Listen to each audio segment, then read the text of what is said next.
Jim, it's great to be back at Edgeley Park, particularly in the sunshine. How's training been? How are the lads looking? It's been great. Obviously the setting here is brilliant. Stadium's looking great, pitch is looking great, weather's beautiful. But no, it's been really good. It was really important after such a long break to get everybody back just enjoying what we enjoy doing. But yeah, the culture's been particularly good and the atmosphere's been great. So unfortunately we've not got them in every day, just every second day at the moment. So, but really happy at the moment. I've been speaking to all 5 of the newest signings that you've made here. They seem to have gelled really quickly and got involved with the other lads. It's nice to see, isn't it? Yeah, well, a lot of them, because they've operated at this level, some of them know me already. Some of them have played with some of the other players. So they've all, they're all mature enough. They're not young lads who are shy. They've all got good personality, so they can mix well. But the lads are great. What would be interesting for you if you kind of interview the other lads, because even they'll tell you it feels like a new club, and how they're enjoying it as well. I've just been speaking to Alex Reid. Let's just start with him. I mean, what interested me most, I think, is the last couple of transfer windows. You'd had a nibble to try and bring him to Edgeley Park earlier, so he's a player that has been on your radar for quite some time. What excites you about Alex? Well, the thing with Alex is that Alex caught my eye, and I thought, well, he's not wanted at Stevenage. He's got a year left on his contract. I'll ask the question, but crazy figures involved, and at this stage last year, we just really couldn't either afford a fee or to pay the kind of wages that would have made everybody in the changing room look and think, well, why am I not on that? So everything's changed dramatically at the club now, and the bar's been raised across, and Alex has become available. So surprised in some ways, but Alex has got all those qualities that, as I said in my piece about the honesty, the hard work, the athleticism, the power, the presence they get with really good non-league players. And I think, I haven't watched him in training, he's got a lot to offer this team, and looking forward to working with him, because I think there's only a few little aspects of his game that maybe he knows and I know that if we work on and improve and sharpen up, then he's got a real chance of not just being a success here at this level, but at the next level. Jennings, a player you've signed before, has his career developed in the way you expected it to? I mean, his stats are remarkable. He scored 1 in 3 for the last 8 years, hasn't he? No, he's a great lad. I mean, obviously when I seen him playing for Stalybridge here, you could see he had a cut above that level. But again, like most lads that pop their head up at that level, they get an opportunity higher, and sometimes it's a big step to adapt. And not every manager in the league will give players a chance to mature and grow into a side. And Alex has had the same issues. And Elliot Osborne when he was at Fleetwood, and there's so many others. And they come back and find somewhere to play football, and Connor come back to Tranmere, great club, went on a brilliant journey with them. They're very much part of what they achieved, and like I said, I'm sure he's excited about doing that for his hometown team as well. And of course, James Jennings, his brother, is another player who's won promotion from this division, and that experience could be really invaluable going forward, couldn't it? Yeah, but they're great lads, and in terms of it's not that you worry about people, what they could bring to 11, what they bring to 16, what they bring to the changing room, what do they bring to how they present to the wider world and to the club. I mean, but I know that what part they play, whether they're fully fit in the first name on the team sheet or they're unfit and at the back of the group, that I'm sure they'll all still be contributing. But yeah, another really good pro, good experience, gives us a lot of strength down the left with Mark and Connor and Alex Reid.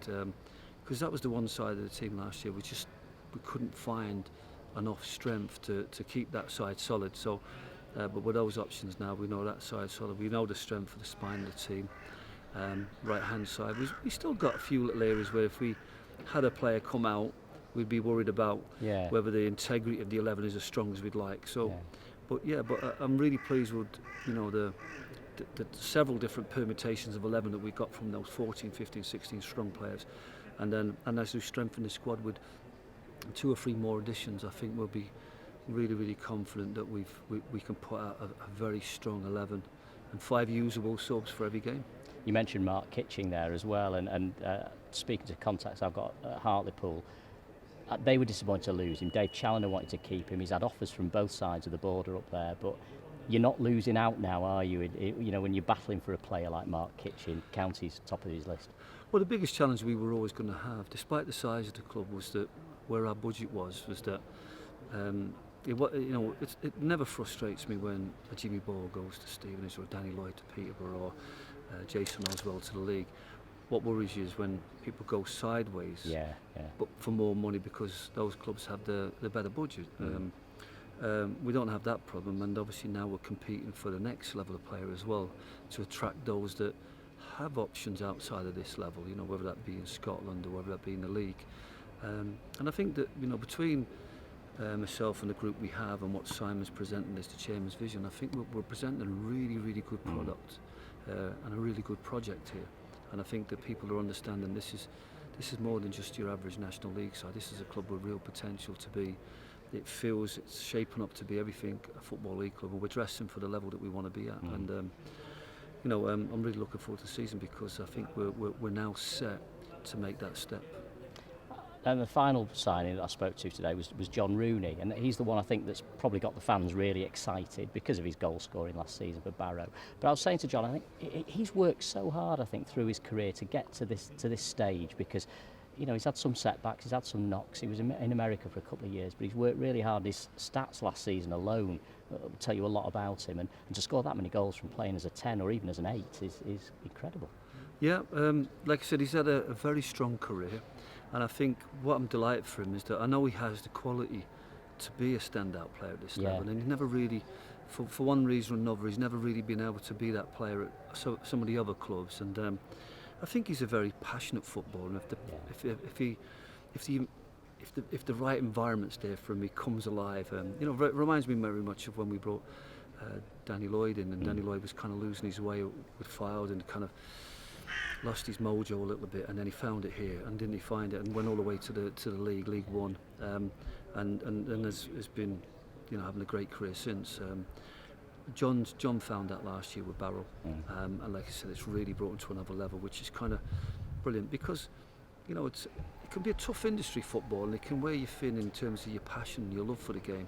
But if you can find the right environment to really enjoy your game, it can bring so much out of a player. And like I said, that certainly happened for John, and we'd like to keep that buzz feeling for him. And I think what was really important for him, I know there was question marks about coming out of a league club now to Stockport, but I think that's people misunderstanding what John wants to be at the heart of a really successful football team and be very much in there and playing, and that's really important for him. And I think if he performs like the way he did last year, certainly do that for us this year. As you mentioned earlier, though, equally important that you've been able to retain players like Ben and Sam and Adam and Jordan and Ash and Niall. It's so important that you kept that core, that nucleus of the players together. Well, I kind of, when I make my press releases, as opposed to some other clubs or other managers, I kind of try to explain to all the stakeholders, whether that be the owner or the fans, what my thinking is. And I think that we've got... there's a couple of big pressures that are going to be put on us this year. One will be the expectation, and the other one will be the transition, if you like, changing. Last year we've seen a minimal transition where we kept the team and the quality was, the organisation and the culture was retained, and that served us really well last year. And I think what was really important for me this year was to create, to at least have perhaps half the team are I won't call them the old guys or the old guard, but the ones that have kind of come on a journey. They deserve this opportunity, and they've got the qualities and the character to continue the journey for us. And I think it's really important for our fans because I mentioned in the piece that there's been lots of times at this club, I think Neil Young in particular, I think he just wiped everybody out of the club, maybe apart from the goalkeeper. And then everybody's having to get to know everybody again. I think we know what our old guard, that they know what, the fans know them, they know the fans, they know what they very much think like Stockport County people, think like fans. So that's really important, and hopefully that rubs off onto the new lads, but the new lads then also rub onto them in terms of the quality, the energy and the professionalism and all the next level that we're trying to give to the players we've retained. I can tell from knowing you a long time how excited you are for this coming season.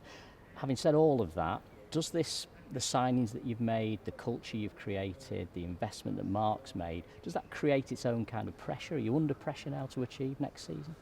I'm under pressure every year to achieve. No. That's just, there's many different pressures. I mean, don't get me wrong, Mark doesn't ring me up and say, and remind me every day what I've got to achieve. Nor does Simon. I think what they do is they create a culture in which you can be successful, and it's a modern style of management. You give people trust and you give them empowerment and give them all the tools to be successful, and they will be.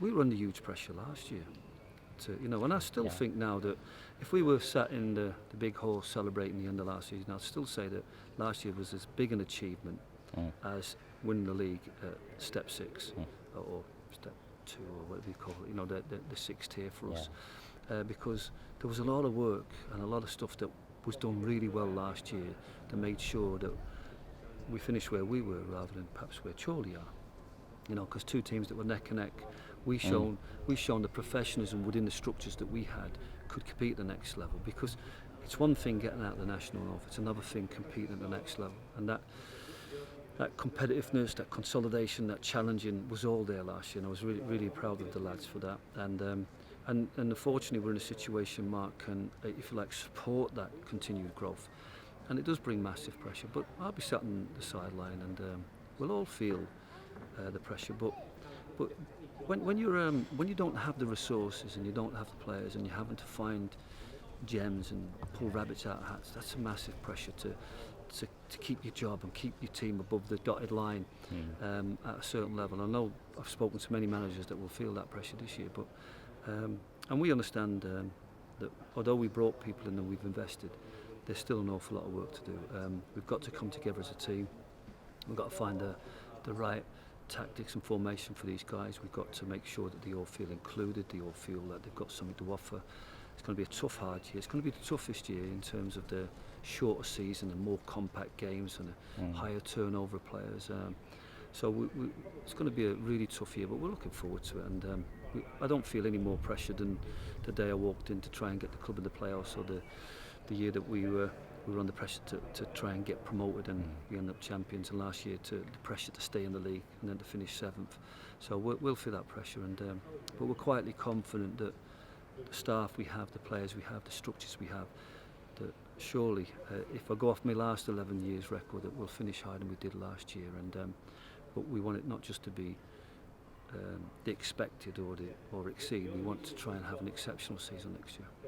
You mentioned the staff there as well. How important was it to retain them? And with that transition to full time, it wasn't necessarily a given, was it? Yeah, no, it's like with some of our players, they all had jobs. It's a big decision perhaps for some of them to give up, whether it be a full-time job elsewhere or a part-time job elsewhere. I mean, slowly over the last 3 years, we've all come away from different projects that gave us a fallback plan, and we've committed more to the club. And obviously, the club has shown faith and confidence in them to give them the trust to give up all those other commitments and concentrate fully on the club. Look, we're all, it's like my current players. Are they good enough for the league? Would they be? I don't know. And our staff have. I met them down at Northwich in Everstick, and they've stepped up to Conference North. We've stepped up to the National. So I just said, guys, just keep working hard. Do things as professional as you can. Always looking for something a little bit better. Do things more professionally. That just gives us another, as Nick was saying, another 1% here. And I expect them all to deliver next year, but they're feeling the pressure because they think they have to work 60 hours a week. I said, no, you don't. You just have to do what you do. But this time round, you can concentrate all your energy on this job. And I think based upon their track record for the last 3 years, I don't think they'll disappoint in terms of doing their job properly and helping our players perform.